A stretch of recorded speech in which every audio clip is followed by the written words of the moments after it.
Wait for it, wait for it, wait for it. We are now live. So hello everyone and welcome to Geek Battle here on the Extreme Improv Extremed, as well as Geek Battle and Geek Battle Gaming YouTube channels and Geek Battle everywhere else where you would expect to find us. So whether that's Kick, Twitch, D-Live or whatever, X, then just look for us, find us, smash the subscribe buttons. We've got a bunch of things going on in the world of geekiness today, but we'll get into all of them and so much more after the intro. Welcome to the Geek Battle Zone. We discuss comics and puny minds are blown. We debate Marvel versus DC, Skeletor, X-Men, and Ron Weasley. Judge David slams down the gavel. The cap dreams of Henry Cavill. It's a Geek Battle stream. Nerd rage as we assemble our Geek Avengers team. Welcome to the Geek Battle party. We are the Justice League and our Batman is Marty. Say Hitler's a Tim as movies are greenlit. Every new movie, Dev's already seen it. Xbox, Star Wars, and Star Wars Star Riders. He-Man, Star Trek, and David loves spiders. We battle as Marvel, as Disney loves Blink, and we try to crown the Geek of the Week. It's the Geek Battle Show. Welcome to the Geek Battleground, where we use the Force and the One Ring is found. Cap is wrong about Resident Evil 6, and everyone watch out, 'cause oh shit, it's big. Gerald and Tim and Diz will try to win at the Geek Battle Quiz. David and Dave will confuse their crew as they dive in the TARDIS of Doctor Who.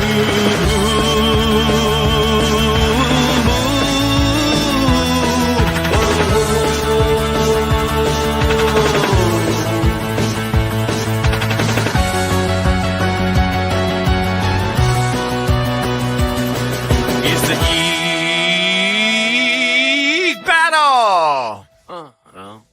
Watch out now, we're full of hot takes. John Courtney is garbage, but Red Dwarf is great. You love Sega, I love Nintendo, but in the Geek Battle, we are all friendos. Oh, it's a Geek Battle show! Oh, the Geek Battle show! It's a Teenage Mutant Ninja Geek Battle show!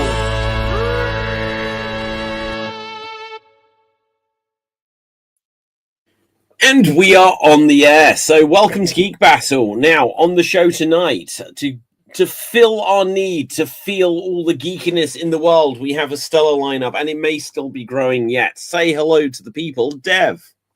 Hi everyone. My Geek Fact of the Week is that the Fantastic Four movie that just came out actually has a cameo from the original unreleased from the actors of the unreleased Fantastic Four movie as characters in the movie itself. Yes, I think I did hear this. Now, do you remember who they're playing or what they're doing in it? I believe the Thing was playing one of the firemen, but in the montage, there's a group picture of them as civilians, as a group. Oh, well, that's cool. Now, good. I think they should release that film. They obviously have the original. Disney now own it. It's not the original people that had it. Put it out there. Just have a Disney Plus featurette. Yeah. Special release. Yeah, absolutely. And I think Disney could even troll on DC a little bit just by being like, DC won't give you Batgirl, but we will give you Fantastic Four. Mm-hmm. Now, also on the show, I think hiding in the shadows. There, I do see some Halloween paraphernalia, as I have a spooky background as well. Capelthave, can you hear us? I can, but I'm too scared to turn on the video because Windows Update is still running. So I'm taking all the precautions so I don't get cut off. Do as you need. Do as you need. Yeah. There was a space show with Steve Carell where a space launch got delayed because Windows was updating. I'm not sure what it was though. I mean, that still tracks because, like, you can't do anything else. I mean, I'm surprised I can even do this because, like, I opened Chrome, then it opened, like, 15 minutes later. So I vividly remember it because Steve Carell shouts, "Fucking Microsoft!" midway through the launch. So, Wow. hailing from the land of Windows updates and Halloweeny decorations, it's me, Couple Dave. My geek fact of the week is, well, I have two, considering on Windows update there. Well, apparently, a lot of the Windows recent updates have actually nuked a lot of SSDs. So, there has been a warning issues. Yeah. Yeah, a lot of people's SSDs got completely fried because of like their cumulative update. It happened 2 times, and a lot of hardwares were destroyed. Magnetic hard disk hard drives are still okay, so I'm safe for now. The other fact is that so currently there is this new Atlas asteroid thingy is headed towards Earth, and we're not really sure if it's an asteroid or not because it's like moving weirdly and stuff. And of course, when this happens, we usually talk about aliens and things like that. So I was watching one of those videos. What I finally learned is that so the government makes war games for different absurd scenarios. Like there's an absurd scenario called the zombie apocalypse, where military usually do train how to deal with a zombie apocalypse. But they do not have a war game scenario for aliens, because the belief is if an alien species can cross the universe in light speed, their technology would be so advanced that nothing we have, it will be just anything of worth against them. So it's pointless to even try. Well, that's so short-sighted. If they haven't seen the movie War of the Worlds, all we have to do is sneeze on them. Yeah, David, but you're assuming that these are the aliens like from the 1980s, The Thing, who don't have hazmat suits. No, I'm assuming they're like the movie War of the Worlds, where literally just the common cold was enough because they didn't have any defenses against it. And they didn't wear any suits either. And also, have you seen Invasion, which is the remake of Invasion of the Body Snatchers with Nicole Kidman and Daniel Craig? I have not. Well, I won't give the big spoiler, but it's a similar kind of, they didn't have certain defenses against what else humans have got going on. Although that's very stupid, though, because like even us know that when we are entering any sort of unknown environment to wear protective suits now. So it's like, in the alien signs where aliens are afraid of water and they can't open doors and they just pop up to conquer the earth. Yeah. Like, what are you doing, aliens? Are you that stupid? Yeah. Well, see, like, I don't know. Like, what's your thought, Dev? Do you believe in aliens?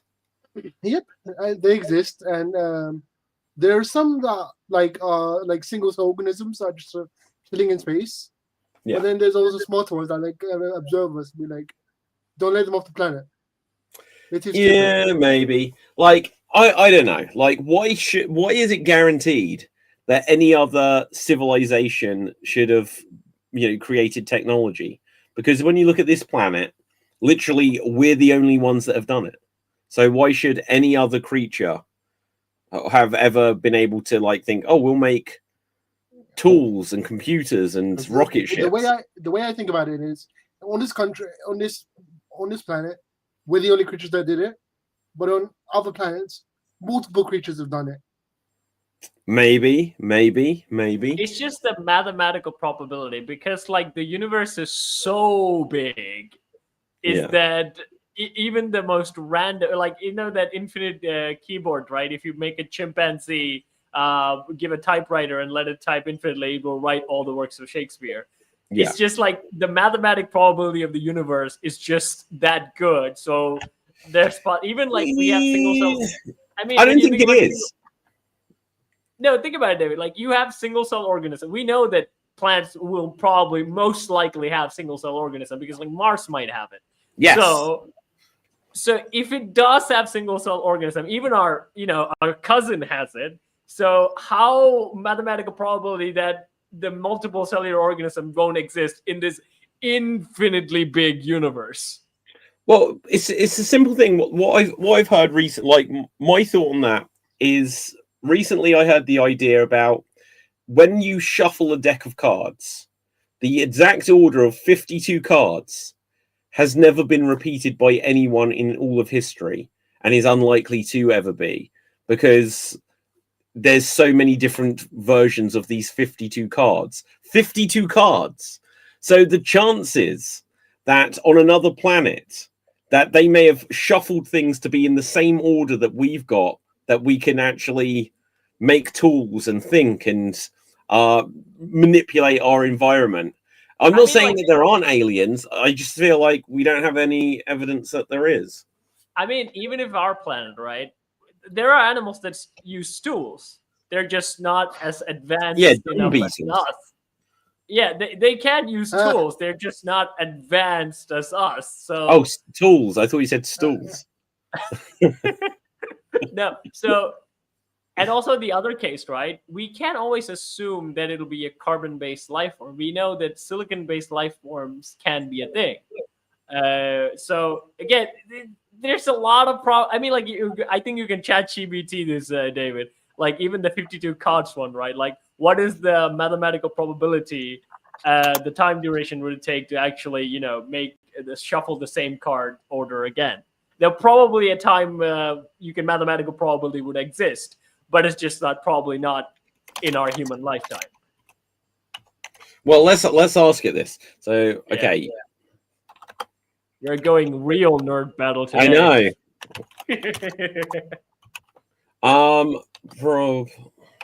Let's see that you could shuffle the same. Although ChatGPT would 100% know this is the same crowd that asked about Superman versus Spider-Man and the speed calculations.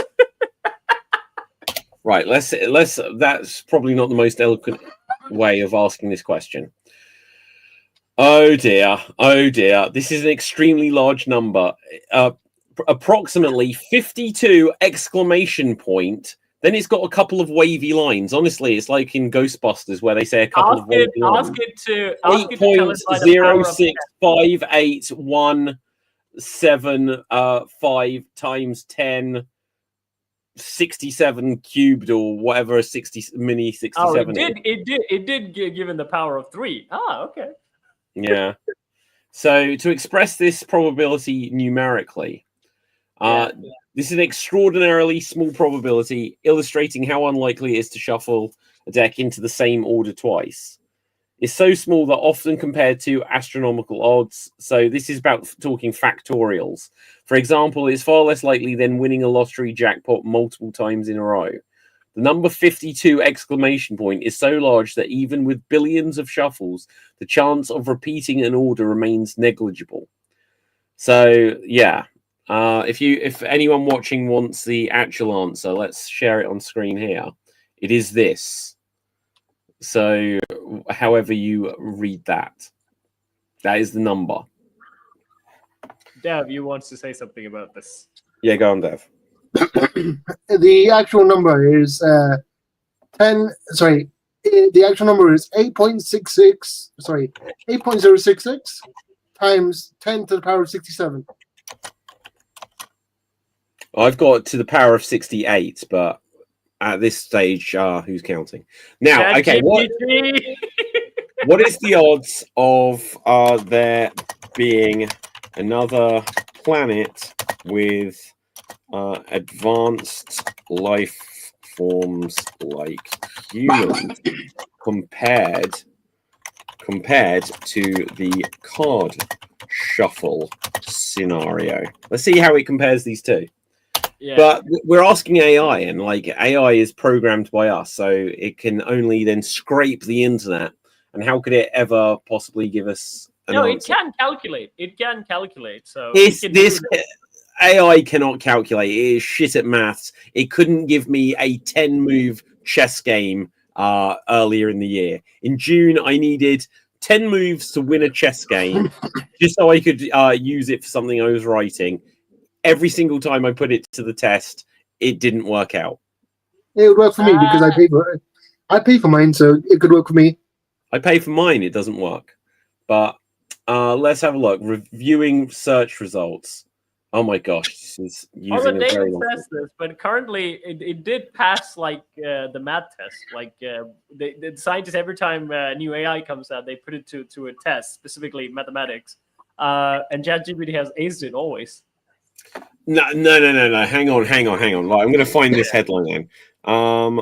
Okay, so AI loses chess to Atari, and let's see what this is. Okay, so yeah, look, check this out. So ChatGPT gets absolutely wrecked in chess match with, and when you click on it, it's the Atari 2600 chess game. So that came out in 1978, and it destroyed it at chess. When did this happen, though? When did this match happen? June. This was this year. June 14th, 2025. 1978 game video chess. Got absolutely wrecked at beginner level of the game. Confused rooks for bishops. Well, rooks are bishops. Missed pawn forks and repeatedly lost track of where pieces were. Like, it struggles with chess, and I put it to this test myself. Yeah, because, yeah, go on. David, Google, like, how many chess players have beaten computers? No, but this is Atari chess from 1978. Yeah, but that's the first thing that artificial intelligence did is that beat chess people, chess players, right? That was like the thing that happened even in the 2000s. Yeah, but that was that's slightly different, because that would be like saying the Atari chess beat a chess master, right? AI, which doesn't have every scenario programmed into it manually. Yeah. So recently I watched a video of like the guy who the father of AI did, and he actually explained like how AI is different from machine learning, because machine learning is that you teach it. So you program all the scenarios, you program all that is possible, and then it just goes up by that. While large language models don't work like that. In large language models, you just teach it how to learn for itself, and it would probably make mistakes. And when it does, so if it makes 59 mistakes and made like 31 correct possibilities, you feed those correct possibilities in and then leave out the rest, and it will know, oh, that's what I need to do, and it will keep repeating. Yeah. Well, okay. Okay. AI has now come up with an answer to the comparison of the card shuffle about whether or not there's aliens out there. So, in summary, hang on, is it still writing? Okay, let's just bring this up. So, in summary, while we might be alone under pessimistic views, the odds of another advanced life planet are vastly better than shuffling the same deck order twice. Wow, that's crazy. I think it's mainly because like you asked about a number of planets, right? We know that there are several planets that can support life. Well, yeah, kind of, right. Life or human life? Now, see, this is okay. Look, we're really getting into the space stuff, right? So, I'll give you my thought, and you guys tell me what your thought is on this, right? Have you ever been to like a really cold environment? Like, I've been to Alaska, and it's like snowy mountains. Minnesota in January. Minnesota in January, right? So again, like imagine like going up into going to like the North Pole, the South Pole, Antarctica, and it just feels like there is no life here. There's no vegetation. Or then going to like a desert, going to Death Valley, and there's no vegetation. It's 45 degrees, and that's just on this planet. This planet is not inhabitable in loads of areas. You go to a volcano, David, it's not inhabitable. But David, all those places do have life. I've lived in the volcano. You've lived in a volcano? Yeah. Is this on Legend of Zelda: Ocarina of Time? I wish. I still can't get past the water level from that. It's so tough, isn't it? But you still take my point. Like, most of this planet, you can't go to under the water. We can't survive. Now, other things can, and I grant you that. Yeah. But the idea that something like us, Like the giant octopus that lives on the bottom of the ocean, that isn't building spaceships. And if it tried to come up, it would then find that the surface of the same planet it is an Earthling is uninhabitable for it. So the chances of anything else being like us, I think, is quite small. It's quite small. Yeah, I would agree on the point that when you said like something like us, but I'm gonna hit you with the Jurassic Park metaphor. Life finds a way. I agree with that as well. Now, I'd love to think that there are aliens and they're building spaceships and et cetera, et cetera. But I don't know. I like also when you think about like the Mass Effect, right? This again is the dark forest theory, where there's like an alien species that is out there just like wiping out any sort of alien species that gets too advanced for space travel, and it's like, oh, they're getting close. Let's go and nuke them. so if I have a similar scenario. Thing. Yeah, that cosmic horror stuff that could also be a thing. But what is the likely scenario of you thinking that, like an advanced civilization? Okay, so anytime, like if the humans would try to leave the Earth or like go past like Mars, they get shot by someone. So you can't leave past here. What we can't? Why humans can't go past Mars? Why Mars? Because they're being contained. They're being contained in this area for some reason.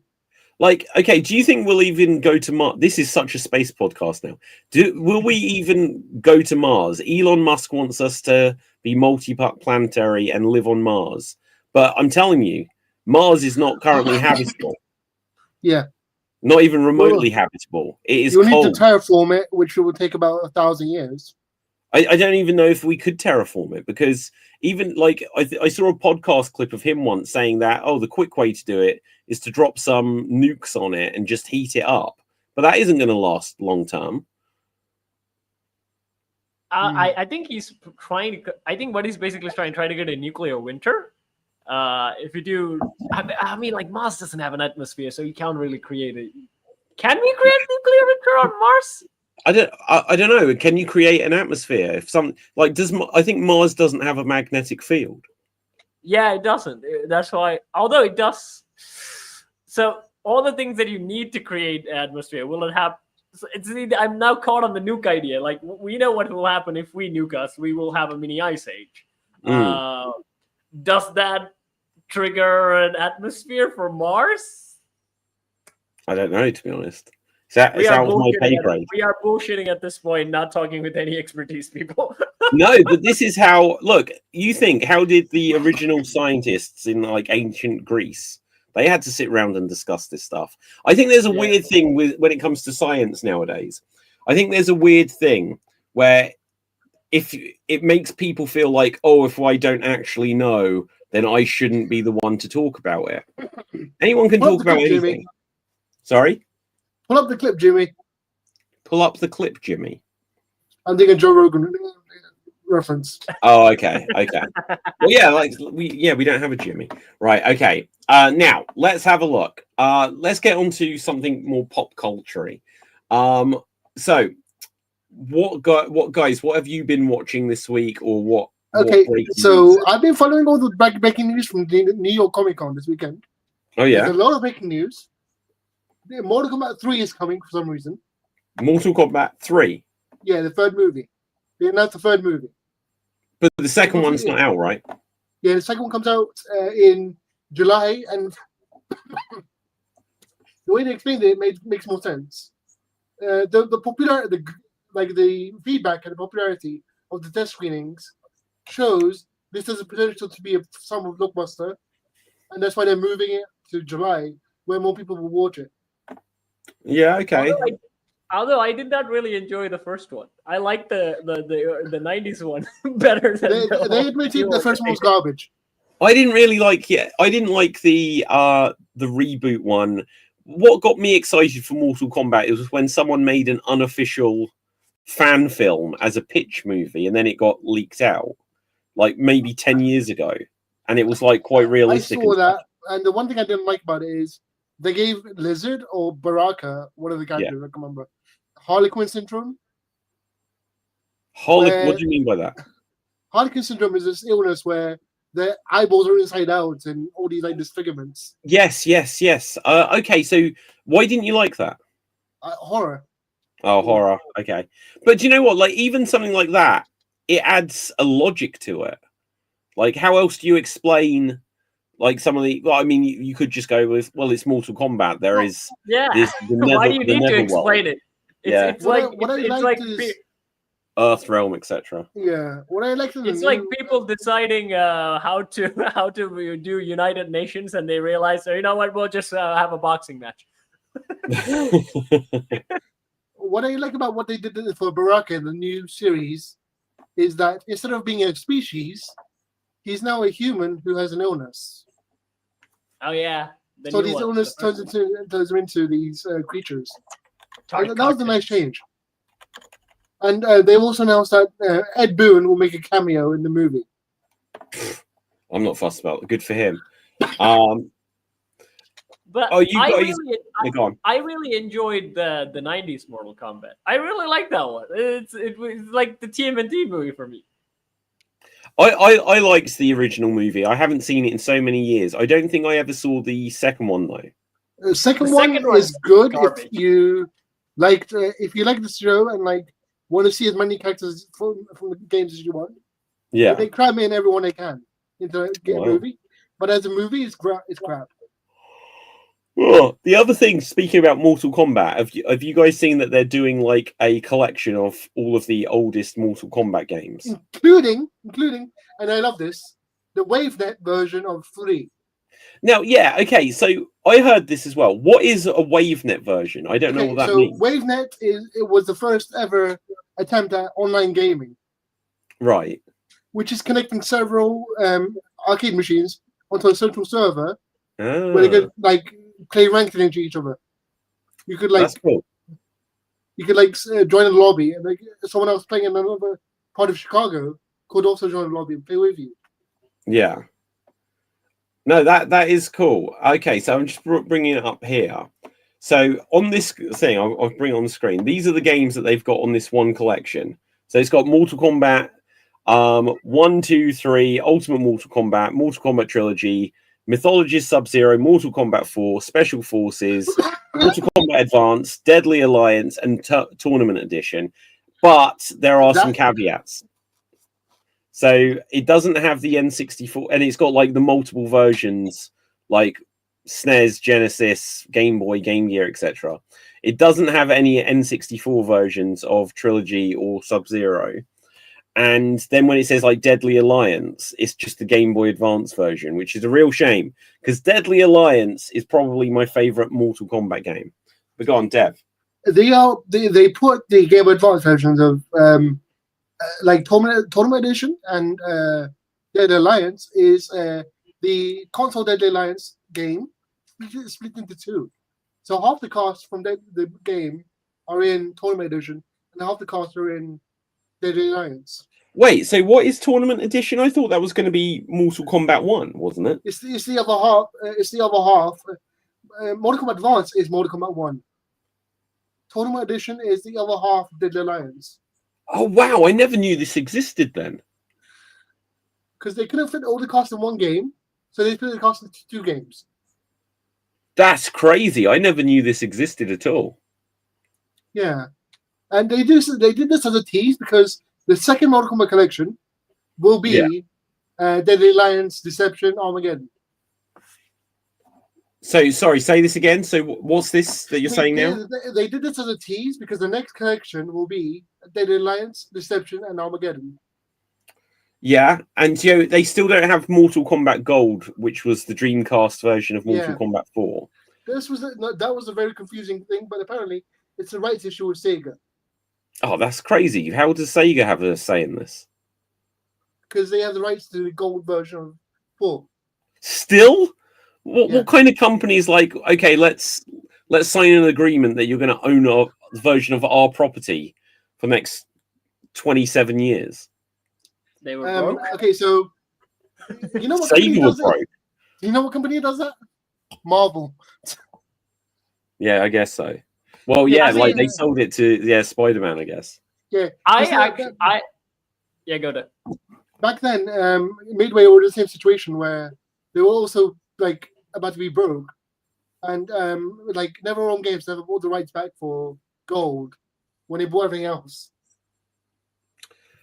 It really pisses me off when these companies just disallow like a collection from happening, so there's just like a forever missing piece of a puzzle like that. That's why they tried to get so hard to get a WaveNet to make up for it. Well, that's something. I always wanted Mortal Kombat to do this because like this. I mean, like I officially got started with Mortal Kombat 9. Before that, I played one Mortal Kombat game, but I didn't really know the story or anything like that. I started with Mortal Kombat 9, then 10 game, and 11, and then story got wrapped in 11, and then now the new one has come out. I would have actually preferred, instead of them doing a new one, they could have just made individual games with their most famous characters, like an RPG. They tried. Okay, so let me explain. They tried that, and it failed horribly because Mythologies was supposed to be a series. So Mythologies like Liu Kang, Mythologies, etc., etc., and then Mythologies Sonya Blade became Special Forces. Yeah. Oh, okay, that's interesting. Because like, later they go on. Years later, they tried again with Shadow Monks. Yeah, sure. That had the sequel completed. The sequel was completed, but never released. It's called Fire Night. But Dave, is the game like like a third-person RPG, or was it also a fighting game? RPG, right? Yeah. Yeah. So, the thing this reminds me of is like Mortal Kombat Mythologies Sub-Zero is right up there with X-Men Origins Wolverine, as like we never got X-Men Origins or even like Solo, a Star Wars story. And now technically they had done one, but wasn't X-Men Origins a success? That game was awesome. I played that one. No, it was not the game, the movie. So X-Men Origins Wolverine. Yeah. It might have done okay at the box office, but it wasn't seen as good. And so that's why. I'm talking about the game that they did. Oh, I'm not. No, I'm talking about the movie. No, I'm just comparing the idea of Mortal Kombat Mythologies Sub-Zero as we're now going to do a series of Mortal Kombat Mythologies Raiden, Mortal Kombat Mythologies Jax. They didn't happen in the same way that X-Men Origins Magneto was planned, but it ended up becoming X-Men First Class because they were like, we'll do a reboot set past. And so the idea of each character getting their own origin story got scrapped because the Wolverine movie wasn't seen as good enough. Yeah. But the game rocked. I highly recommend that game. That game was awesome. I don't know.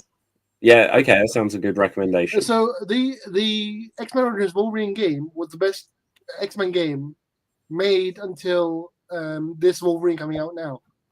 Wow, yeah, and they have just recently announced that. In fact, if you can go and look at the cinematics, one of my earliest video editing is that I got the cinematics from that game and then paired it up with the song "Feel Like a Monster," and I still have it in my hard disk. I love that so much. It's like the coolest thing I ever made, and my kid brain was like laughing so much of it. They attempted the like side games where they're an RPG and they're beating them up, whatever, and they flopped. So they went back to fighting games. Yeah, I think they should give it another go. Because like I mean, as a person who really enjoys fighting games, it's just like now I'm not so much interested in Mortal Kombat for weird reasons. The first one didn't really the characters didn't really draw me in. Yeah, this one. This was so awesome. I love this game. It looks fun. If you look at the cinematic, David, if you go X-Men Wolverine Origins cinematics. Well, let's just see. This is supposed to be a playthrough, so I'll see if it comes up with a cinematic at some point. Go for the last one. I was like, oh my god, that's like the coolest Wolverine they never showed on the movie. With a lot of outfit is like gray / black with long hair. That Wolverine was cool as hell. Yeah. But yeah, like I think the problem with when they did X-Men Origins Sub-Zero, it just had it should have just completely played like Final Fight or Streets of Rage, but instead it was like a 2D platformer, and you had to press a button to turn the direction of your character. It was so crazy. No. So I can explain that as go well. do third-person RPGs. Just make them Play make them Shaolin like in Monks. Resident Cap, Evil. go play Shaolin Monks.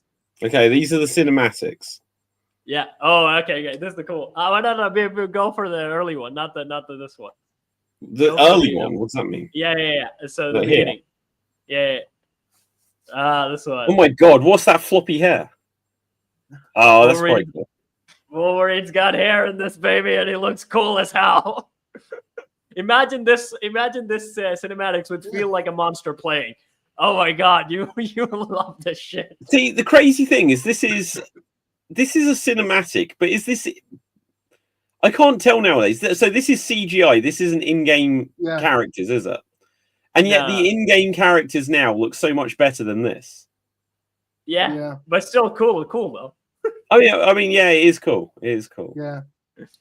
So the reason Sub-Zero looked as bad as it did was because midway through making it,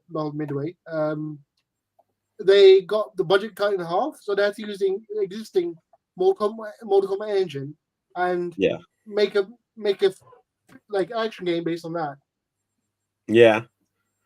I mean, I never got very far into Mortal Kombat mythologies. Like, I loved the idea of it, but they could so easily just make it like Streets of Rage, make it like Final Fight, and that would be awesome, and people would love it. And the same like Street Fighter, that like with Street Fighter games, they've never brought the Final Fight characters like properly into Street Fighters. I don't think like Hager. What Street Fighter game could you play as Mike Hager in it? Yeah, Marvel's Capcom. That's not a Street Fighter game. No, but Cody, Guy, Marky. Yeah, okay, but fine. But the point is, when you play Final Fight 1, they say that Mike Hager is now the mayor of whatever city. What city is it? Metro City. And he was a former champion Street Fighter. It's like, give me that story. No, they did. He was a former wrestler, and he has his own game called Saturday Night Sidemasters. Yeah, but that isn't Street Fighter. It's a wrestling game. Yeah, but it's made by Capcom, and that's what they mean when Hager's a former champion. Hager is from that game, and it they say into Street Fighter. No, go look it up. It's wrestler. No, I know he's a No. They say he's a no. Okay, let's bring up wrestler. Go look it up. No, it says Final Fight long play. Final Fight long play. Let's have a look because it might just be on the character selection screen. So arcade. Gosh, the rabbit holes we go down. Here comes Tim, and he's going to be like, "What are we watching?" Hello, Tim. Hey, what's going on, guys? And former Street Fighter Mike Hager. I told you. Right. So former Street Fighter. I want to see him in a Street Fighter game. Tim, damn it! You are outside. Okay. Now, Tim. How's it going? Grass. Tim, who is chasing you? Good. Are you on no, and I was listening. I didn't know you guys were having a Geek Battle. I didn't look at the messages, but I saw it on my bike ride. So I like geeking with you guys. It's a beautiful thing. No, it's awesome. Where are you cycling? I'm on lovely Route 1 in North Kingstown, Rhode Island. My bike's over there, but I'm at the Chaffee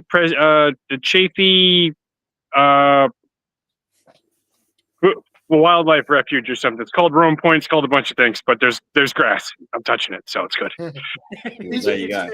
Tim, Taylor producers told you to touch grass, and you literally took that to Isn't the Jeremy Renner show called Mayor of Kingstown?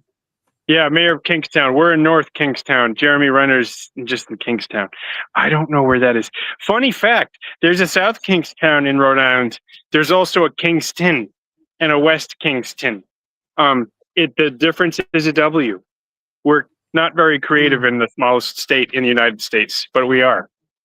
Yeah, Did you guys nice. mass produce the pen driver called the Kingston?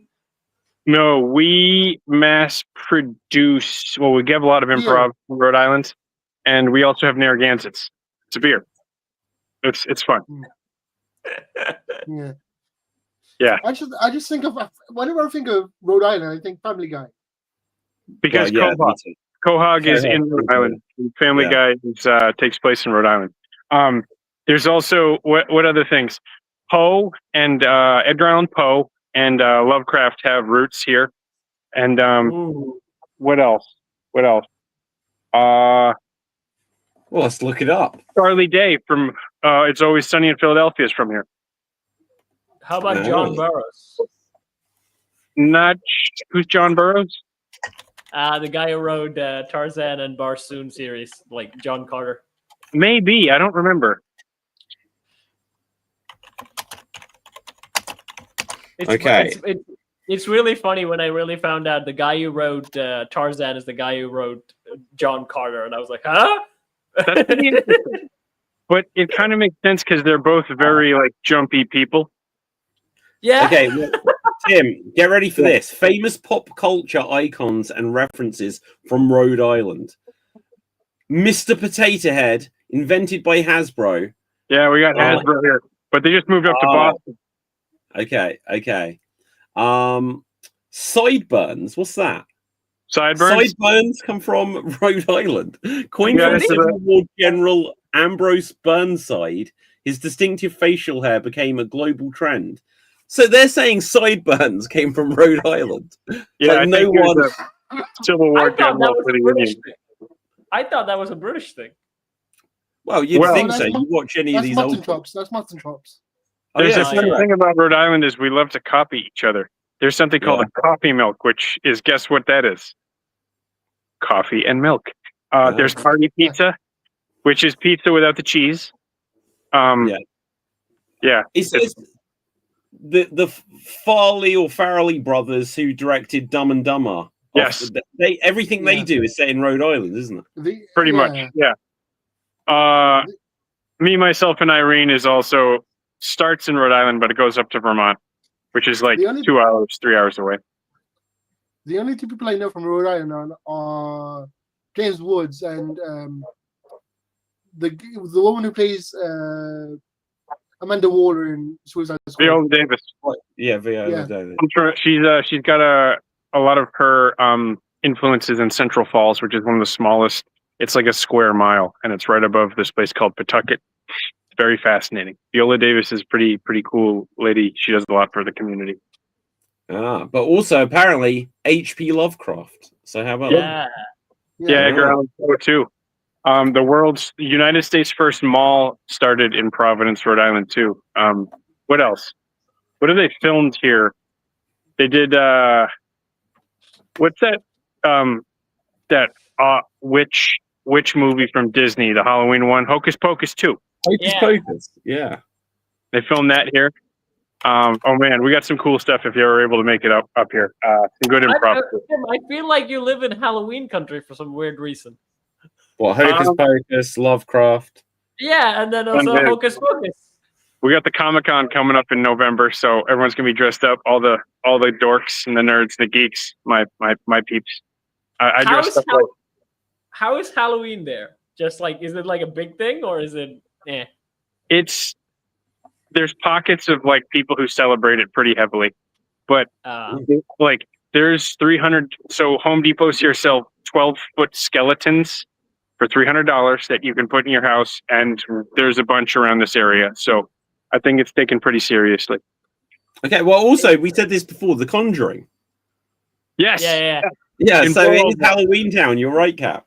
Yeah. Yeah, it should be a Halloween and there's something about Mary. So, you get comedy and horror. That's a great combination. Oh, Cap. Yeah. What's the most famous thing from where you're from? Like pop culture wise? Pop culture wise? Yeah. Probably nothing. We have singing fish. What? That's pretty cool. I want to know more about the singing fish. So apparently, the name, how it, so one of our Cap, anthems. just 1 second. Yeah. Where are you from in Sri Lanka? I am originally from Jaffna, which is like the top place. But I was raised in Betiklo, which is like the side place of Eastern. I'm going to need a spelling on this to Google it. Okay, so which one do you want? Do you want Jaffna or Betiklo? You choose. Which one are you more proud of? Okay, I'm not proud of either of them, so I can't go with Betiklo. That's where I currently live. BATT. BATT. I. Yeah. CALOA. CALOA. Okay, good. Right, you tell us about the singing fish, and I'm going to look up and see what I can find. So one of the things that they hammered in when we were in school is like what's special about each district, and of course I studied in the Betiklo school, so they were like the famous thing here, the reason why they sang the anthem for the district as Min Padum Tenadana, basically the place where the fish sings like honey. So if you look in the bridge that we have, it's called the Kalladi Bridge. It's like a very big bridge. Not really, not like Brooklyn Bridge or anything like that, but for us, it's a big bridge. There in the mornings at 3 a.m., there will be like fish all over that place. That's where the river connects with the ocean. And it will be swimming so much and like jumping around. The sound just sounds like, you know, the fish are singing. Okay, cool. Now, when I've looked it up, I've found about the singing fish here. So it says here the city's signature pop myth, fish sing. Actually, air bubbles amplified. So there we go. And then other than that, it says about some festivals. These are some movies shot there. I will be honest, I don't think I've probably seen them. They're probably Indian movies. Well, this is the thing. Like, I hate the fact that, like, because I'm English, I only speak English, and I'm completely ignorant to absolutely everything that isn't in English. Like, Tim, thank God the Americans speak English, because otherwise Rhode Island would be just some fantasy island I've never heard of either. It's actually not an island, but it's... Oh, you know, well, I'm just going to hide now. But yeah, I know what you mean. That's not my fault. It's called Rhode Island, right? But yeah, why is it called Rhode Island? I've never thought about that before. Well, we just removed Rhode Island and Providence plantations from the state seal, but I don't know why. It had a much better name before some of the English settlers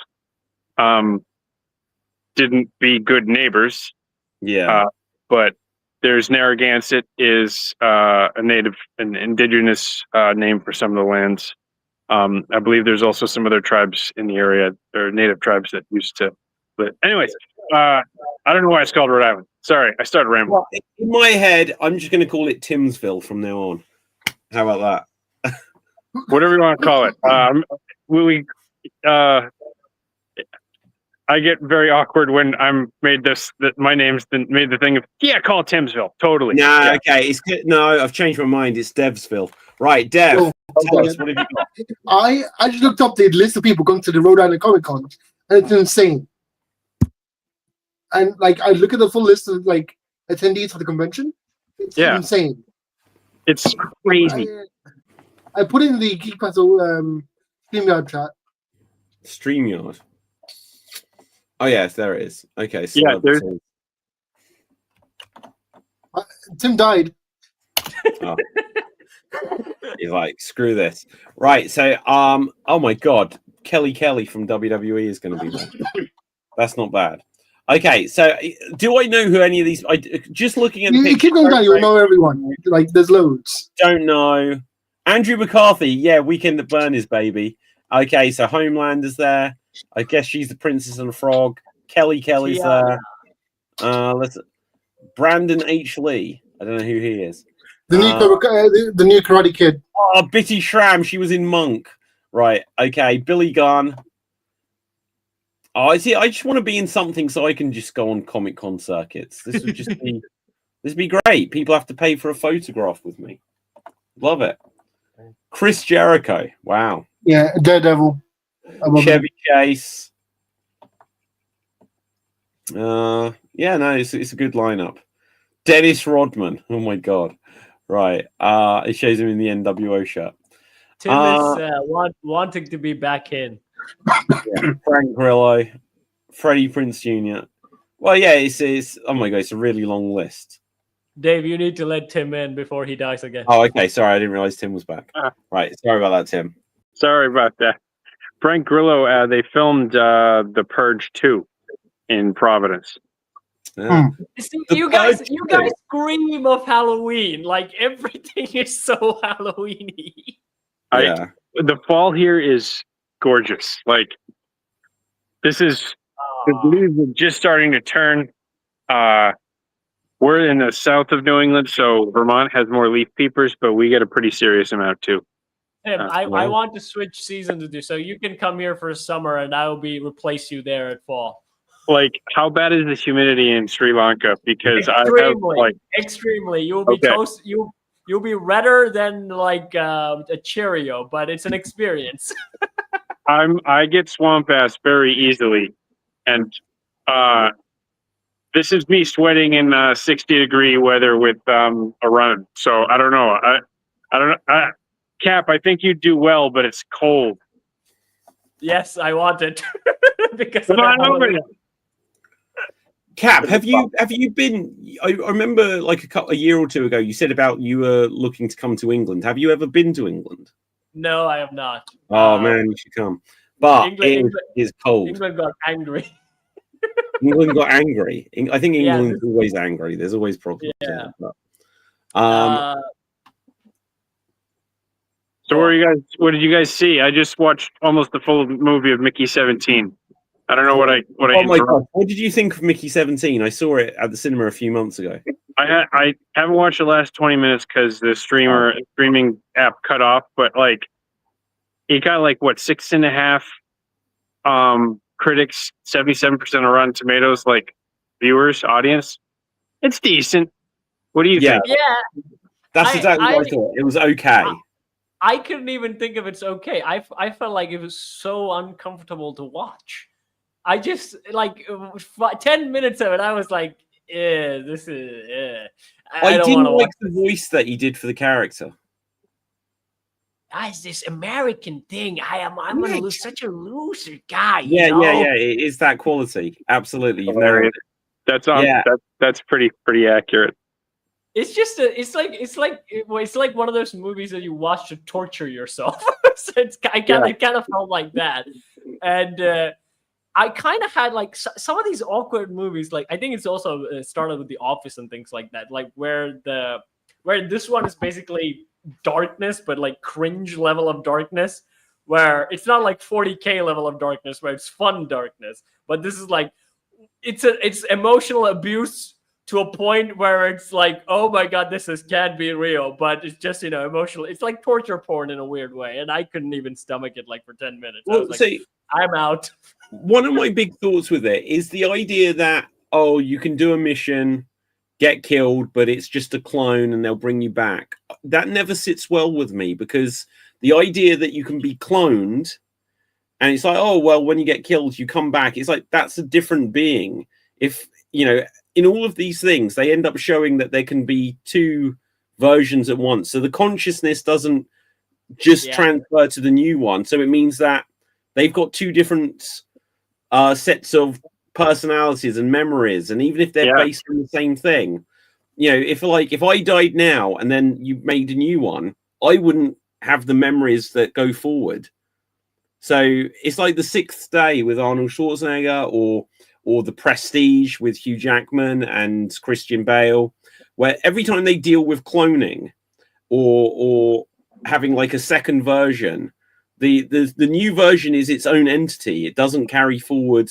It's not just like, oh well, there'll be another me. It is another you. It's not you. It's another you.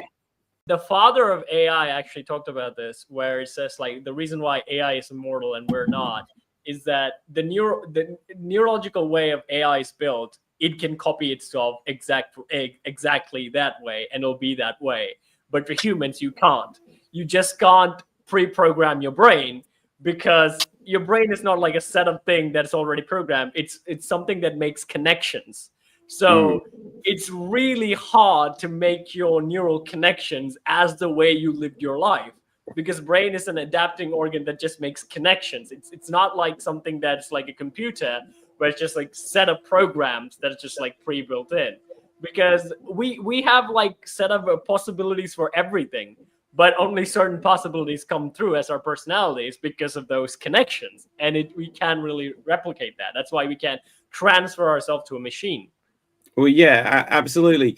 Because, well, look, so what you say about the computers is a great way of putting it. Because if you think that you've got an iPhone and you save something to the cloud, when you get a new iPhone, it's a continuation of the previous memories and the previous. It's building upon it, and so wherever you access it, it's building up.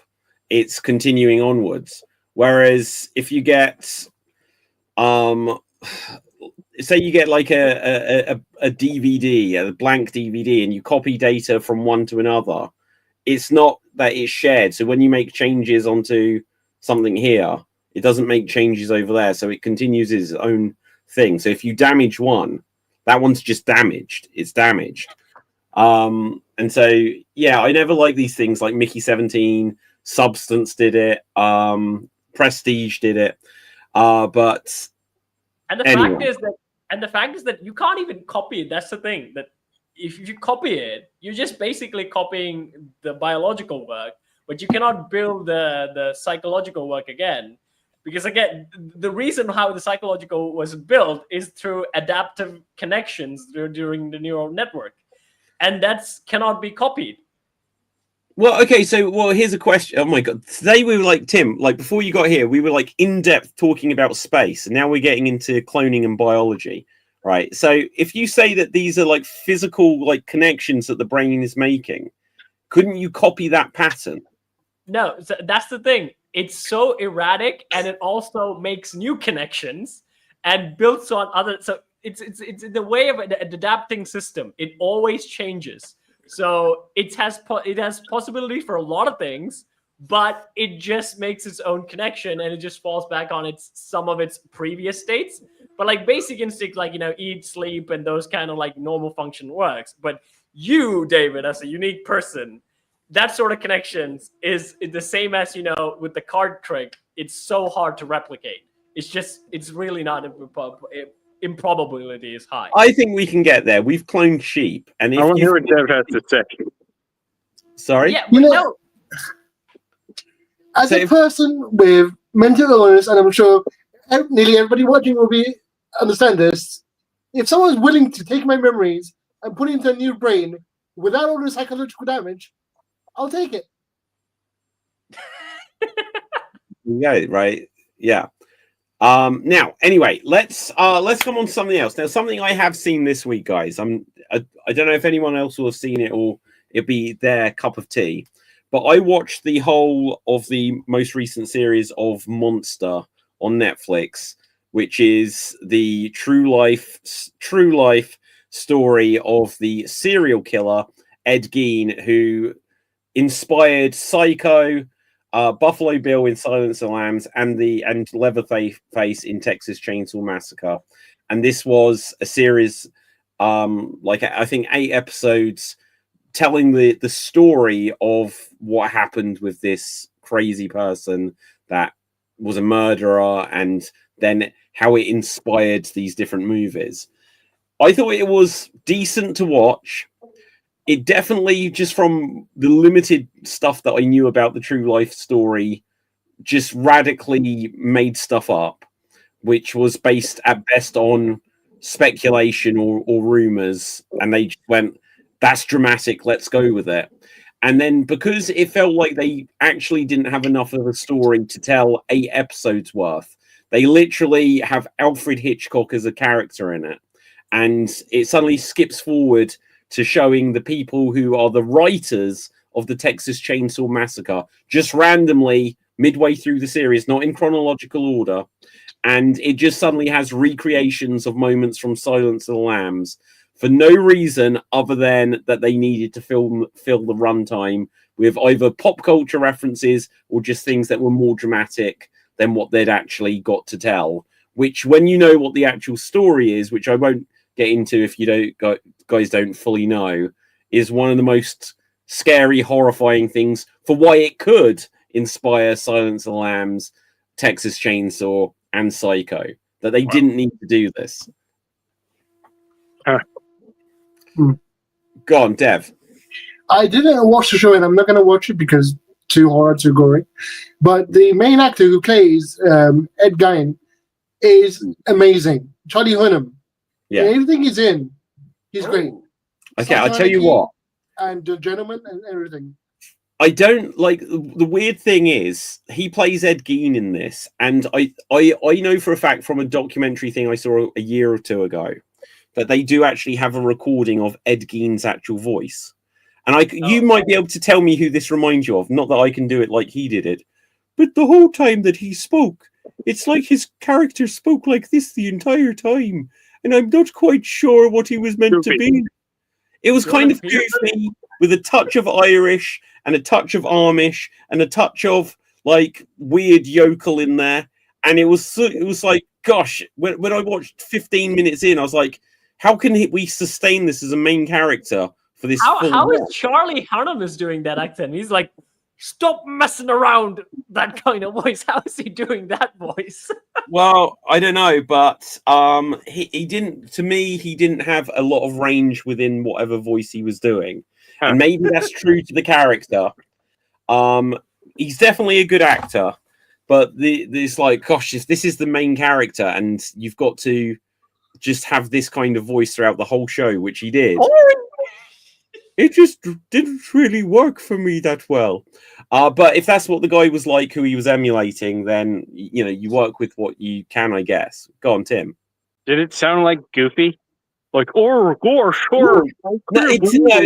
Maybe it was if you try to make Goofy more grounded, then you might be able to make that connection. But gosh, it didn't sound quite like this. It was more just like it was quite. I can't even describe it. It seemed like imagine Goofy as the Texas Chainsaw guy who's coming at you with the joke. Oh gosh, I like the way your skin. yeah, exactly. But yeah, from what I know of the show, like I ended up again. I had to do this after that Good Boy that I watched last week, and I was like halfway through it. I was like, I just need to look up the plot of this to understand what's going on. And so I'll tell you this little bit about the true story, which is not at all graphic or anything. And then I'll tell you how they handled it in the show. Watching the show, there's like he's got a love interest, and I was like, how did this guy have a love interest? Right? This doesn't make any sense for what you know about the character. And I was like, so who is the love interest? Have they just completely fabricated this person? And it turned out that after this guy was arrested, there was like some woman who, when interviewed, she said, oh, I had a 20-year relationship with him. And you're like, what? But then she very quickly retracted it and said, oh, well, she spoke to him a handful of times and they went roller skating once. So these two things don't quite gel. But in this show, they absolutely make it so that she almost becomes like an accomplice to some degree. She not only becomes aware of what he's up to, but she advises and somewhat participates in certain things. Dexter season 2. Well, it's nothing like Dexter. But to then give you this example, there is a scene in it. Because when you get to episode 2, it's suddenly just Alfred Hitchcock having a meeting about, I want to adapt this book of yours, Psycho. And then later, either that episode or the next one, it recreates the shower scene from Psycho. So it suddenly changed, and it's got a guy playing Anthony Perkins who played Norman Bates in it. Loads. And it's like, why is it showing this character? It's not about him. It's not about the actor who played Norman Bates. Just very quickly, Tim. And so it then cuts from that people are watching Psycho in the cinema to replacing Norman Bates with Ed Gein, to replacing the woman who's having the shower, which was played by Janet Leigh, with the woman that he's having a relationship with. And he like fully stabs and psychos and all this kind of thing. And then it turns out it's a dream. And it's like the only reason this is justifiably in this, because it didn't happen, nothing with the shower happened in real life, is just so they could steal this most famous scene from Psycho to make this show seem more interesting, which again, it didn't need to steal stuff from Psycho to be more interesting because Psycho was based on this to make Psycho interesting. My favorite recreation of that psycho scene is Bugs Bunny recreating it. Didn't The Simpsons do it as well? With Yeah, but ketchup. Bugs Bunny was better. Yeah, How many episodes should it have been instead of 8? 4. Like 4 Yeah. would have adequately done the whole thing. It could have been a movie and just shown you all of the things that happened within that they know about. And look, here's the thing, because to me it's kind of like it's disrespectful to attribute to victims to attribute their death if they were murdered, if it's suspected they were murdered, to someone that didn't kill them. Now, at the same time, it may be disrespectful to ignore them if it's believed that someone killed them, and it's just, oh, well, we don't know, so we shouldn't say. But you could find some more ambiguous way to imply that there was a connection without actually necessarily showing stuff. But it just got stuff in there which just felt absolutely like, we know for a fact that you don't know this for a fact. It may have happened the way you're guessing, but we have no way of knowing that. And yet now people will watch this and think, oh, he did this. But when you look up the guy, he's only ever actually have confirmed to have killed 2 people, which is horrific. But they make it seem like he's Dexter, if we want to give that comparison there. So it just made something a lot more sensationalized than what it should, because it's a true story. And I don't think you should do that with true stories. I read that they asked permission of the families of certain victims to include it in the show. And well, then fair enough. Some families said no, and they refrained from doing that, but I don't know. I didn't watch it. Oh, okay, so that adds context to it, Tim. That makes a difference. So if people were like, yeah, like we believe this was the case, and then they're running with it in that sense. But yeah, it was a good show. But it was the same people that did Dharma that had got the guy that played Quicksilver in it, and I thought that was really good when I watched it. But when I then watched this, I was like, oh, perhaps Dharma was half fabricated as well. So, go on, Dev. Did you give us? So I was listening to this guy's voice in recordings. Yeah, he sounds like Carl Weezer, the nerd from Jimmy Neutron, but he speaks like the guy from Office Space. Okay, so when you say the guy, do you mean the character or the actual version? The actual person. Oh, you looked up the actual Ed Gein to listen to his voice. Yeah. Oh, Dev, I'm surprised that you'd do that. I didn't even enjoy that when I saw this clip on a documentary. But yeah, he sounds like Milton from Office Space. Okay, I have not seen Office Space. I saw the first 20 minutes of it and then didn't see the rest. I mean, like, I never really liked sort of serial killer. I mean, like, the only serial killer movie that I watched was what was the famous one? The Zodiac. That's the only film that I actually serial killer movie I watched. And I also watched Silence of the Lambs. Yeah. Which I mean, no. I really like Silence of the Lambs, the film. Well, like the I can picture you carrying right now, Cap, while you're doing that noise. Hey. That's how I felt when I was watching the movie. I was like, why did I decide to watch this thing? It was like those. See, I used to find it really disturbing, but it's got to the point where I find it fascinating as well as disturbing. And I feel like it, I don't know, in a sense, I feel like, oh, I cope with it. It's like when there's something scary over there and you feel like, oh, I need to look at it to cope with it, kind of thing. I feel that having like an understanding of seeing some of these things.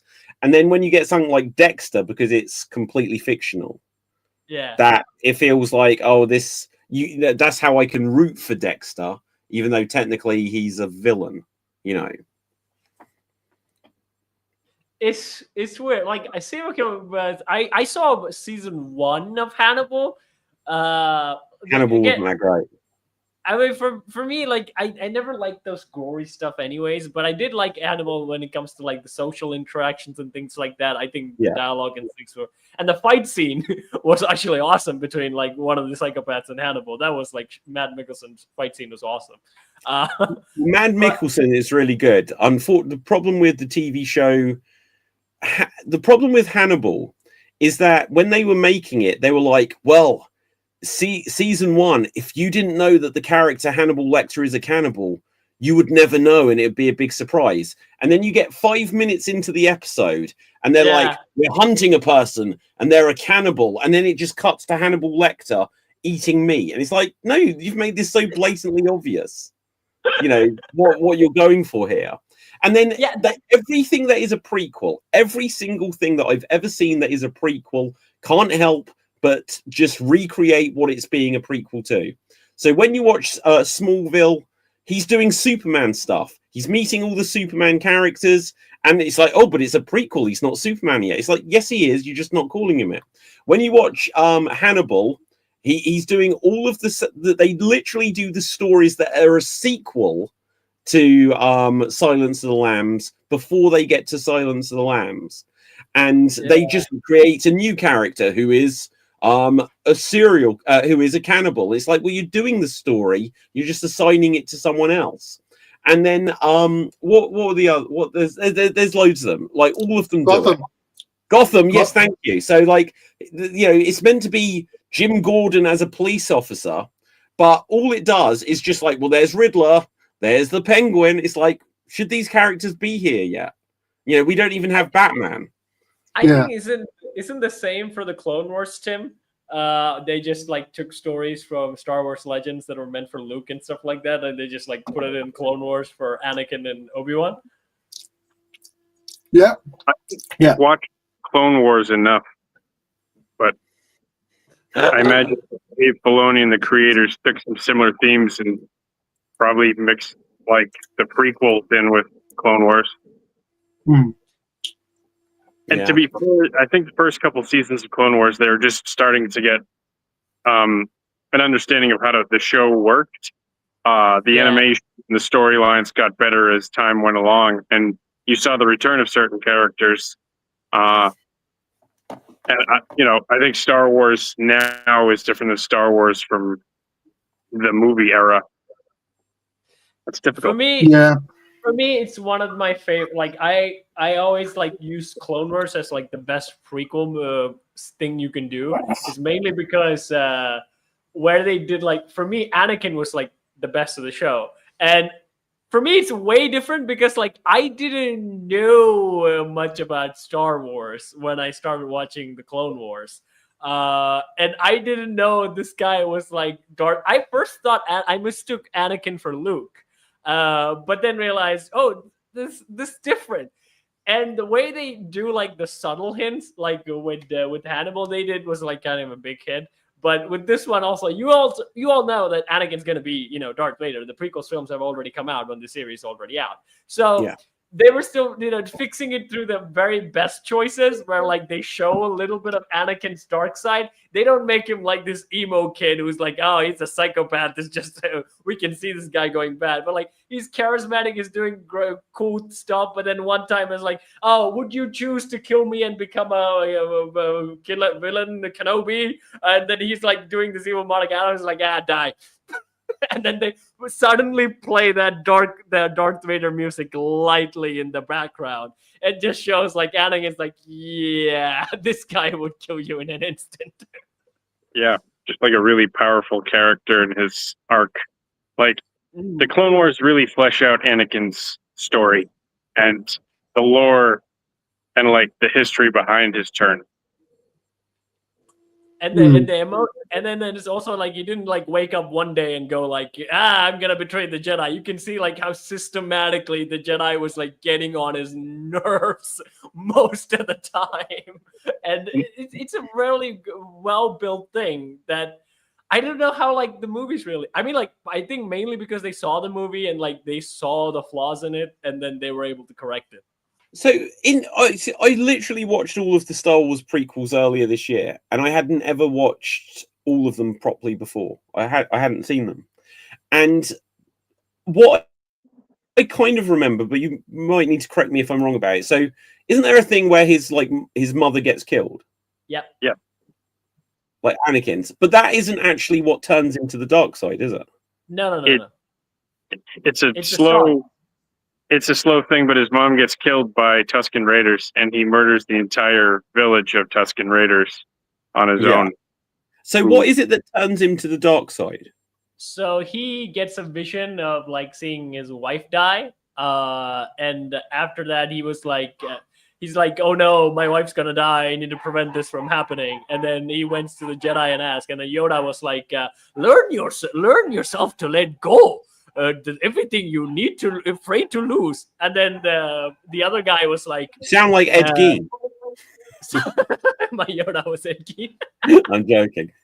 Yeah, but the other guy, Chancellor, was like, no, there is a. Did you know the tragedy of Dark Plagueis the Wise, where like with the Force to the dark side, you can actually achieve true immortality, but not as a Jedi. And then Anakin gets slowly groomed by the Chancellor to be, the Jedi won't save my wife. This guy will. See, for me, like I'd need to watch it again to be able to say my point, confidently here. But I remember just having the feeling that they needed to have something definite. Like his mother got killed, and there should have been an absolute turning point for why he decided that someone like let him down, that someone was killed, and that he just went rage and stuff like that. But it felt like you could say, well, yeah, that was in the background of what happened later. But his mother getting killed or him having a vision is what tipped him over the edge. It feels like the actual death should have been enough. No, she's the last thing that he has. So his mother died, and the Jedi. Yeah, okay, that's a good way of putting it. Go on, Tim. Before I go, his turning point is on Mustafar when Obi-Wan has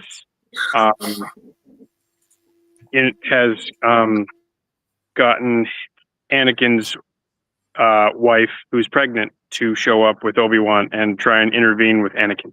Anakin thinks that at that point, his pregnant wife and Obi-Wan have a thing going, and that's where he chokes his liar.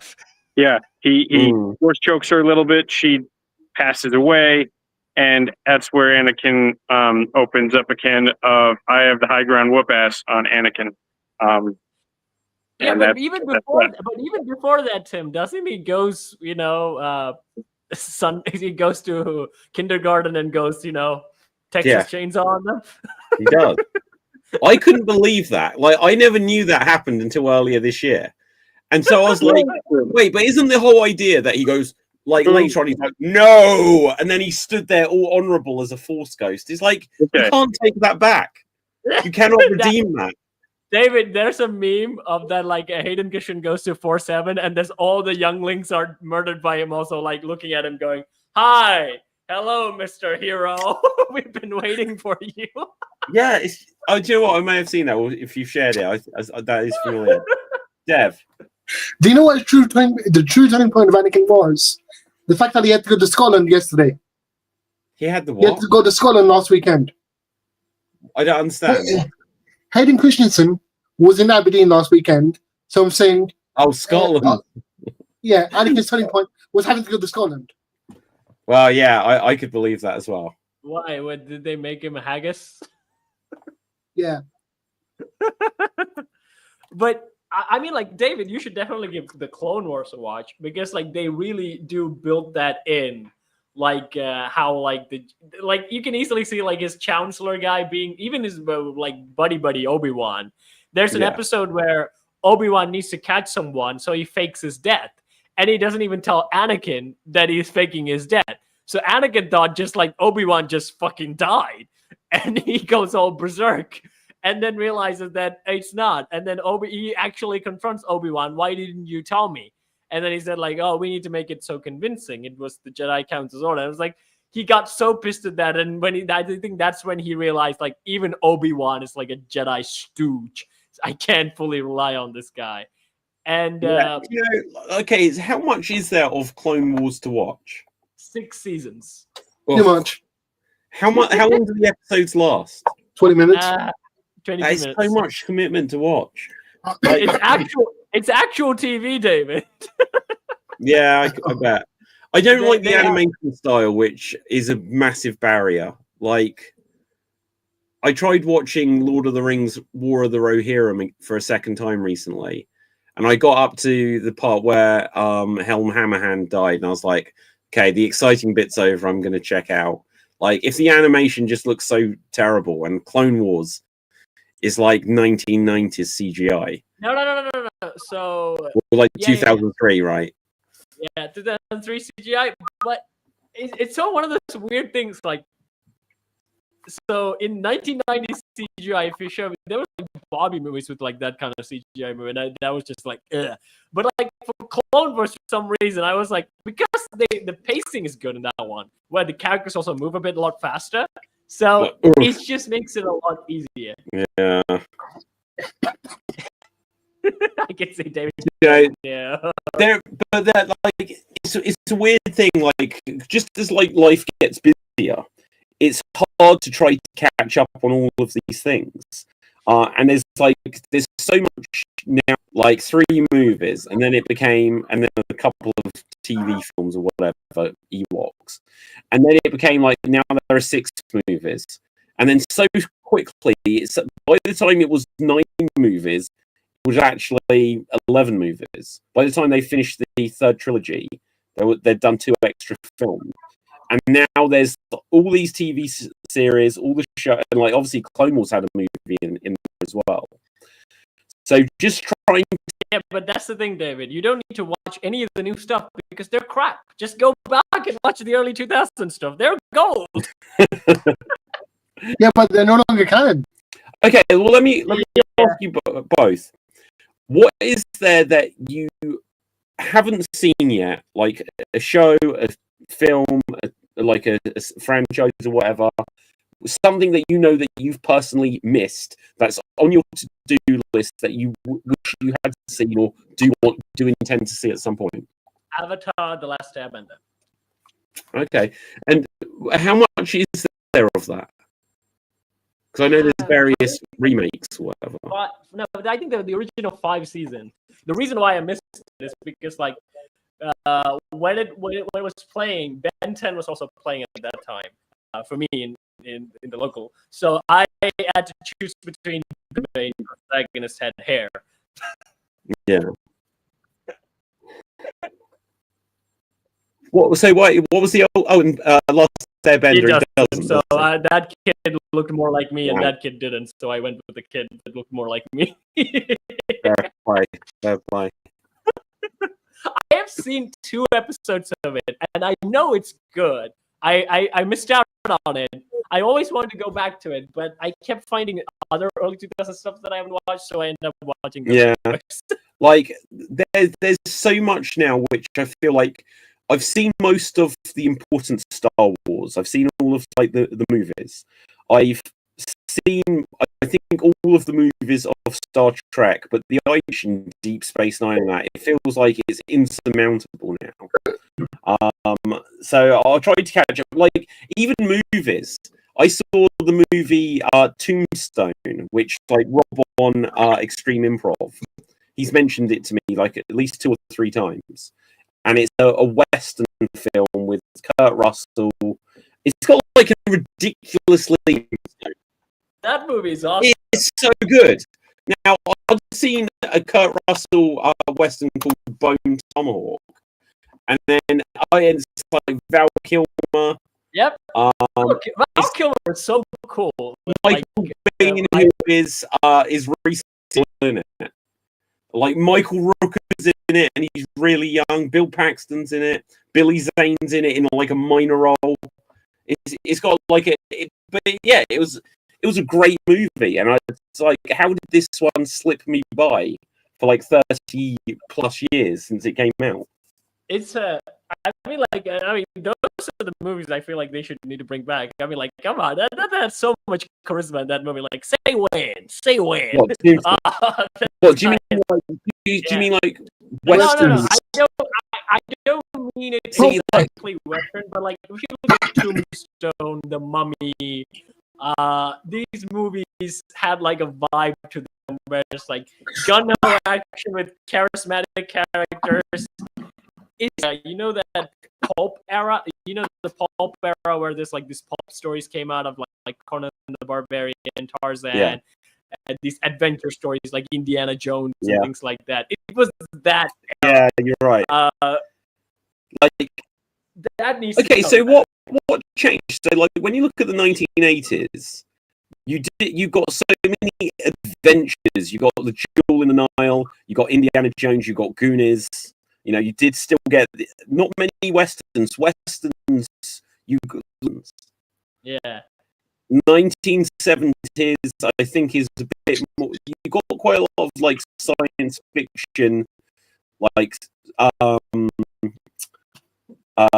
Alien and Planet of the Apes and stuff like this. And nowadays, everything is superheroes. So here's another question. What do you think is next once superheroes goes away games. And it feels like it's on that trend? Video games were just adaptations. So it already shifted. Beginning with Sonic, it went from because there was Marvel fatigue, or DC fatigue. Everybody started watching the video game movies.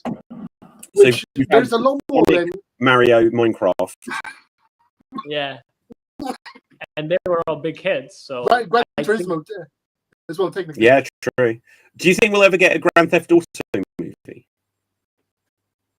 Yes, when just before 6 comes out in the year 2055. Yeah, probably. Yeah, I think you could be right. We'll probably get like a Red Dead Redemption movie more than a Grand Theft Auto movie. Okay, well, that's something I was going to say.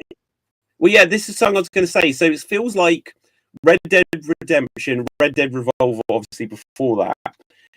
And we've spoken about it before. I much prefer the game. Oh God, it was my first story game. Oh, that was so good. I so loved that game. I haven't played it in so long. I need to play it again. Although it was Kid Me who was playing it, and it was definitely not rated for me because that was the first game I saw a girl's neck get slit in a video game. I was like, what? Wow. What's really interesting is there have been some modern Western movies like Ballad of Buster Scruggs. Yeah, but that's like satire. A remake of satire, isn't it? Like a remake of Magnificent Seven with Chris Pratt. Wow, I didn't know that. I don't remember that being a thing. And Seth MacFarlane made another comedy one called A Million Ways to Die in the West. Yeah. Oh, that sucked. That sucked so hard. I didn't enjoy that film. But yeah, because I suppose when you go back to when there was Gladiator straight into Lord of the Rings, and they were like, yes, swords and fighting is what we need, swords and battlefields, and we had a lot of that. And along the same time, we got Harry Potter, which was like, yes, magic as well in a love triangle. And that gave us Twilight and what is it, Divergent, and so many others. Hunger Games. So the 2000s, David, was like a weird era of like so many, because like at that time they were making money. So Twilight was a hit, surprisingly. Harry Potter, of course, is going to be a hit. And then Lord of the Rings. I mean, like, it's things that didn't work out is probably Lord of the Rings cash cows, because like Lord of the Rings was a big hit, but any sort of other source. Yeah, that might be true. What were the other contenders? What else tried to do Lord of the Rings after Lord of the Rings? There was a couple of fantasy. There was like the Seventh Son, Dragon. What's that thing? Dragon Rider or something like that. I forgot the name of it. Narnia did actually somewhat. Narnia did well. Didn't go the full distance. No. But that actually started at that's what I mean. There was like Lord of the Rings, Pirates of the Caribbean started within a year of each other, and Harry Potter all within a year of each other. It was like, which is crazy. It was like fantasy heaven. Yeah. Okay, what film series I can't even be bothered to ask. Guys, we're going to... But yeah, let's find out if you have any geeky recommendations and where we can find you. Cap. You can find me on Sword Dates, where I sing and dance. I also on a bucket and I work with puppets. And there's Mufasa and Scar Halloween Bad Guy Bash special sketches out, where you get to see other interaction with like other Disney villains and things like that. So go check it out. It has Dave in it voicing Jafar and Hook as well. And then, of course, Bells of Varison episode 2 is out. It's a fantasy story, guys. Bring back the 2000s.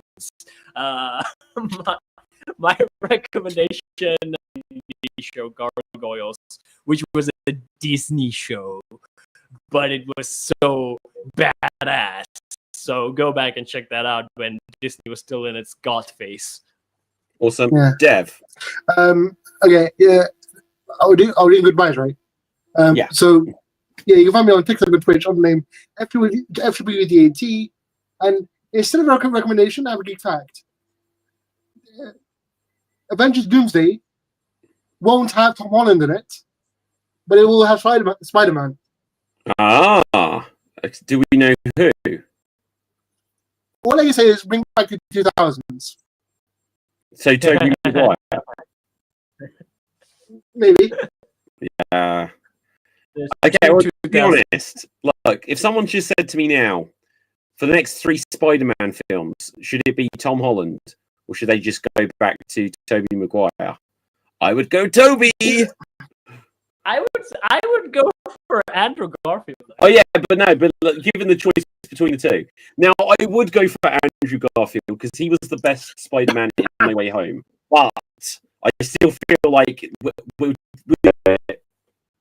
Toby movies, like as if I remember them, I only enjoyed the Spider-Man scenes in Toby's movies. I couldn't, as a kid, I couldn't stand Toby's scene. Oh my god, that was the whiniest movie ever. So I was like, God damn this movie. Skip the Spider-Man punching stuff. While with Andrew Garfield, I enjoyed there was no like epic teen drama. It's just like charming love stuff with Gwen. No, I can't do this anymore. I can't do this. It was like Andrew was the whiny bitch in those films. No, David, if you compare the faces of Tobey Maguire crying in the park from Mary Jane leaving her, and then Harry laughing in the background, it's like soap opera level when you compare Tobey Maguire stuff to Andrew. Yeah, I didn't like drama. No, he redeemed himself. He was the best Spider-Man in No Way Home. But Dev. Yeah. So adding this on as an extra, for legal reasons, these are rumors. So the Avengers Spider-Man is Toby. The standalone Spider-Man with the street level Spider-Man with his own movies is Tom Holland. Yes. And the Stony villain movie Spider-Man is Andrew Garfield. Wait, so but what going forward? You mean? Yeah. But there are no Sony movies anymore. They've got nothing in production. There will be. Oh. Well, I hope so. They need to because they can't give up the rights. I mean, until Spider-Verse Part 2 or whatever, Part 3 is out. I guess they still have one in production. Yeah, they could just release it or they lose it. They have to release it, or does it just have to be in production? They have to release it. Okay, so as long as they release that, then they've got time to work it out. But they should just have Andrew Garfield as Spider-Man and introduce him to Venom and just try to make some good films based on these characters. Yeah. Or bring back Sydney Sweeney as Spider-Woman and make the world happy. And make billions overnight. Yeah, just make billions overnight.